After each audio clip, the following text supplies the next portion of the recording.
for coming today. It's really great to see everyone here, and it's great to see how many younger people are here as well. This campaign's been absolutely fantastic from start to finish, and without further ado, we will let the main man himself speak instead of me. So here we go to future Prime Minister Jeremy Corbyn. Mary, can I first of all thank Gareth, who's going to be elected tomorrow? Emily, elected tomorrow? And Mary Griffith-Clark from Alphon, who is running the most fantastic campaign, popular campaign, exciting people on cultural, environmental and many other issues. And she too. Let's go for it to win tomorrow. Mary, Emily, Gareth, thank you very much. And thank you, Colwyn Bay. I'd love to stay and take a dip and play on the sand, but unfortunately I have to tell you the sad news that this is the 87th rally we've done in 7 weeks of this campaign. And there's still 3 more to do. We started early this morning in Glasgow, and we've been coming south, stopping off, talking to people. And you know what? Whatever the time of day, whatever the weather, the rallies get bigger, stronger and more confident. Because 7 weeks ago, when the election was announced, you probably all read the very serious commentary in a lot of the very serious newspapers by incredibly serious people who seriously thought that they would seriously know what the serious answer was to the question. Well, I've got news for them. During 7 weeks of this campaign, more than 100,000 people have come forward to join the Labour Party. That in one day we raised many hundreds of thousands of pounds from our members, and the average donation was £22. No billionaires, and I don't know the numbers of any billionaires to ask them to give us some money anyway. And so this campaign is about people, is about what we offer to people. And what changed was when our manifesto came out: for the many, not the few. For the many, not the few. And nobody can ever say that in the general election of 2017 there wasn't an alternative offer put forward. 5 more years of a Conservative government. Just think what this country would be like. Think what the level of support would not be for the government in Wales and what it's trying to achieve. And I do praise the government of Wales and the Labour Party in Wales for a lot of what it's achieved. In putting education first, in investing in people. But it's hamstrung by the attitudes in Westminster. And so we do need a change of government in London as well. So there can be fair funding all across the country. The National Health Service in England is in a very difficult situation. 5 more years of a Tory government will lead to longer waiting lists. 5 more years of a Tory government will lead to more and more people not getting the social care they deserve and need. And 5 more years would mean many of those going through a mental health crisis will not get the support they need and deserve. I am determined that a Labour government will invest properly in our National Health Service. It was, after all, the foundation by a great Welsh MP, Aneurin Bevan, who established the National Health Service. And last night in Barry, we had a link-up rally to all the other rallies going around the country, where I appeared on a screen in the rain in Birmingham, but I'm sure there was sun in Barry. There's always sun in Barry. And now we're in North Wales and there really is sun. Thank you very much. In fact, it's almost the best sun I've seen in the whole campaign. So well done, Colwyn Bay. Well done, North Wales. But it's also about what we do in our society. When the Tories came into office in 2010 with the support of the Liberal Democrats, Their response, yes, that's correct, thank you. Their response to the financial crash of 2008-9 was, yes, the banks must be supported. Yes, the banks must be bailed out. Yes, they're going to need tax relief at the top to encourage them to do something with their money, maybe invest, maybe not. And public services will be slashed all across the country. Look all across the UK at the cuts and closures that have taken place. And there's a price to be paid. And so it's all very well congratulating firefighters, paramedics, ambulance drivers and police officers and security officers when they rush to the scene of a disaster when the rest of us are trying to get away to a place of safety. They go and put themselves in danger that the rest of us may be safe. I absolutely praise, congratulate and thank them. But I tell you this, it's all made more difficult when 20,000 police officers have lost their jobs in the past 7 years. And so our proposal is that we will put 10,000 more police officers on the streets all across the UK. Properly funded police and community policing in order to make everyone safer. But it's also about communities coming together. And I believe very strongly in the power of communities coming together. We are people who want to live a life that is safe, secure. We want the very best for our children in the future.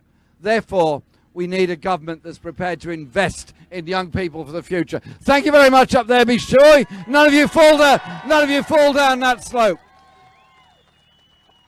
Because a Labour government will support education in Wales and Scotland, and I'm very proud of one of our proposals, which will be for English schools, but I'm sure, I know, and it will, because the Welsh Government is very keen on culture and music. I want every child in every school to be able to learn a musical instrument. Because it's something that helps their creativity and their imagination. So, by voting Labour, by electing Labour MPs tomorrow, you're electing a government that's going to challenge the economic narrative that we've had in this country for the past 7 years. What has actually happened has been that the richest pay less in tax. Corporations have seen their tax rate fall from 28 pence down to well below 20 pence, and under this government set to fall further. We've also seen tax write-offs on inheritance tax, capital gains tax, and many other tax reliefs at the top end. We've also seen absurd and obscene amounts of money squirreled away into tax havens on exotic islands around the world. And at the same time, all across the country, what's happening? Schools underfunded, libraries underfunded or closed. So much of our community fabric destroyed on the altar of the idea that somehow or other you cut your way to prosperity. Well, you don't. You don't cut your way to prosperity. So we're saying two things here. One is a Labour government will be really serious about investment. We're really serious about tariff-free access to the European market to maintain manufacturing jobs here in North Wales as well as all over the UK. And we will establish a national investment bank which will have at its disposal over 10 years £500 billion, which will be invested fairly all across Britain. So it will be, yes, in Scotland, yes, in Wales, and in every English region. Because we cannot go on being the country in the world that doesn't invest when we should and allows so much to be put into property speculation when it should be put into good quality housing for all, as well as jobs for all through manufacturing industry. And so we have, thank you, we have a very serious set of economic proposals there. But at the other end, what is happening? 6 million people in Britain earn less than the living wage. That's not right, that's not necessary, and many of those have to access tax credits in order to survive. Many people in work on such low pay, even nurses in our NHS, have to use food banks in order to survive.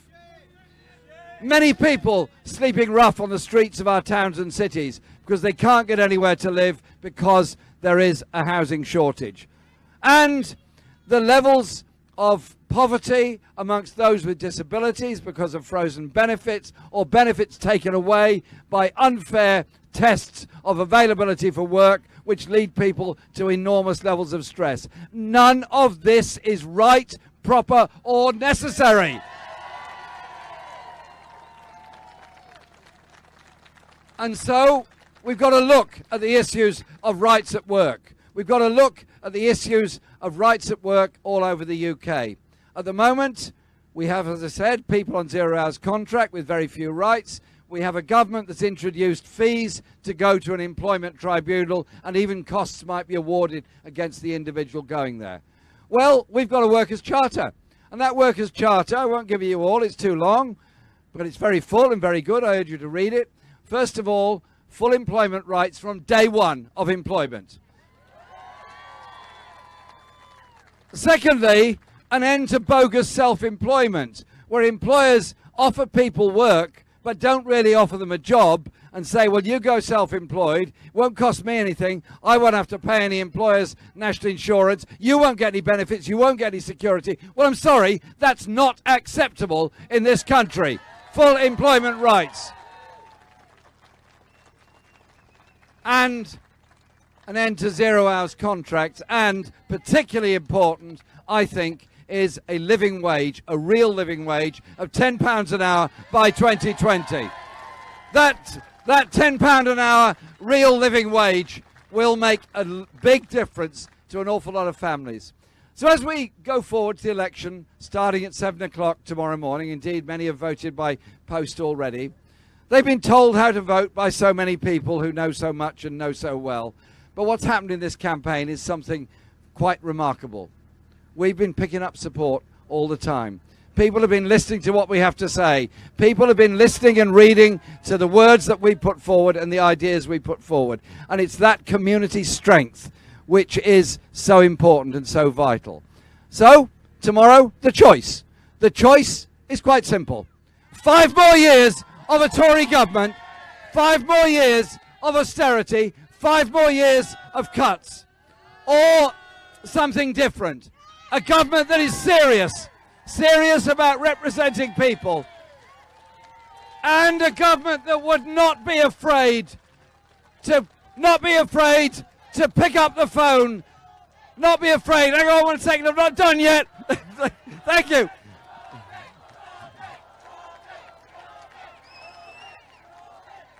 A government that would not be afraid to pick up the phone to Donald Trump and say, listen, mate, you're wrong on trying to destroy the Paris Climate Change Agreement.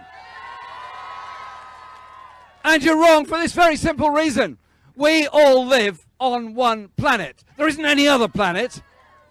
And if we don't look after it and protect it, it won't be there. Our future will not be there. And so it does mean a government that is interested and serious about supporting and protecting our natural environment and the air quality, river quality and sea quality for all of us. There is no hiding place from pollution. So that will be our government. That will be a government that invests for the many, that invests in our futures, that funds our services properly. But it will also be such an important message. We've had 7 years of cuts, closures, poverty and austerity. We've had and seen the way in which former mining communities, former steel communities, many parts of the whole of Britain have seen little and been given very little ever since that time. It's time for a change. Time for a change, for a government that invests across the whole of the UK, that supports people all across the UK and deals with the issues of inequality and poverty. Will it cost? Yes, it will cost. It'll cost to get rid of university fees in England. It will cost in terms of free school meals for all primary school children in England and preschool places for all 2 to 4-year-olds. It does cost. I fully understand that. And it does mean that taxation has to be raised elsewhere. Therefore, there will be no tax rise for 95% of the population of this country. No rise in income tax, no rise in employees' national insurance, and no rise in VAT. There will be a rise of corporation tax up to 26%, which is actually less than it was in 2010, and there will be some other tax rises for the very rich and those that invest in property in Britain and try and do it tax-free from overseas. But the benefits of that will be transformative to so many people's lives all across the country. And I want our government, hopefully elected tomorrow and on taking office on Friday, I want that government to measure its success by the reduction of inequality, by the elimination of poverty, by the creation of good quality housing for all over the country. Because I find something deeply offensive about one of the richest countries in the world, the 5th richest country in the world, tolerating the idea that people should be sleeping rough on the streets of our towns and cities. Emily campaigned on homelessness and pointed out there were even people homeless living in caves here in North Wales because they couldn't find anywhere else to live. Don't blame them, blame a system that doesn't provide the housing that's necessary. And when you vote tomorrow, think of this. Think on the world we want for our children and the security we want for our older people. Think of what we can achieve together. And think of the alternative. The alternative of that arid road, less spent on public services, less investment and less respect for communities, less support for children and young people, and all the while the gap between the richest and the poorest getting wider and wider and wider. What we're doing in this election is turning our backs on that strategy of dealing with austerity by creating more poverty. We deal with austerity by challenging poverty, injustice and inequality and transform our economy and our lives for the good of all. And so, in the few hours that remain before the polling stations open, yes, knock on doors to get our 3 wonderful candidates here elected. Yes, identify those votes and spend all of tomorrow very, very politely, please, reminding them that if they haven't voted, they should. If they still haven't voted, they should more quickly. If they still haven't voted, they should vote very quickly. And if it's by 9:30 at night they still haven't voted, I give you permission to be quite blunt with them. But not before 9:30 at night, to be quite blunt with them. Please, my friend, get yourself down to that polling station and vote Labour.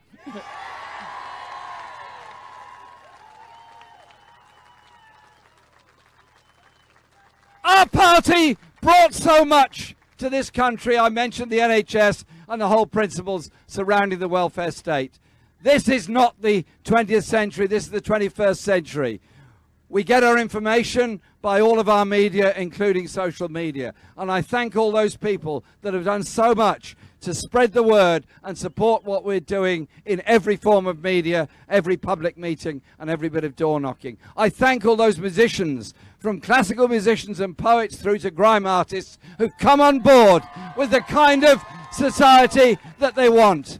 And I just say this to you on this wonderful place here in Colwyn Bay alongside the sea.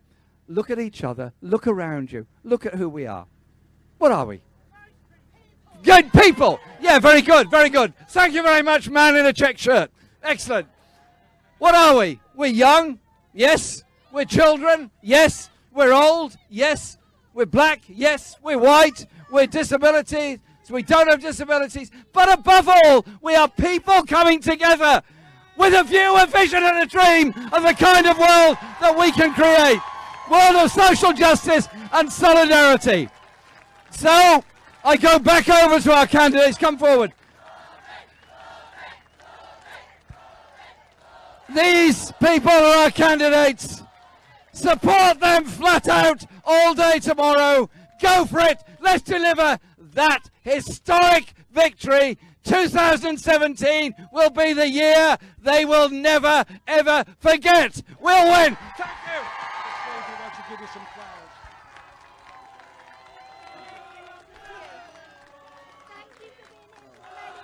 Thank you, darling. Thank you so much. Thank you.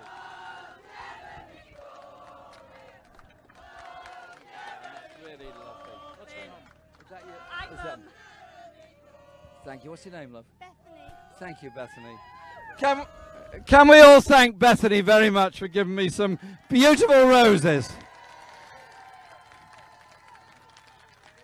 And I think as a good socialist that I am, I should distribute the roses on the train, because we've got to go now, because we've got more places to go. I don't have a private jet. I don't have a helicopter. I think some people go around in private jets. I can't imagine who it is. But we're on trains. We're on the road the whole time. And this campaign has brought so many people together. Thank you very much, Colwyn Bay. Who do I give it to?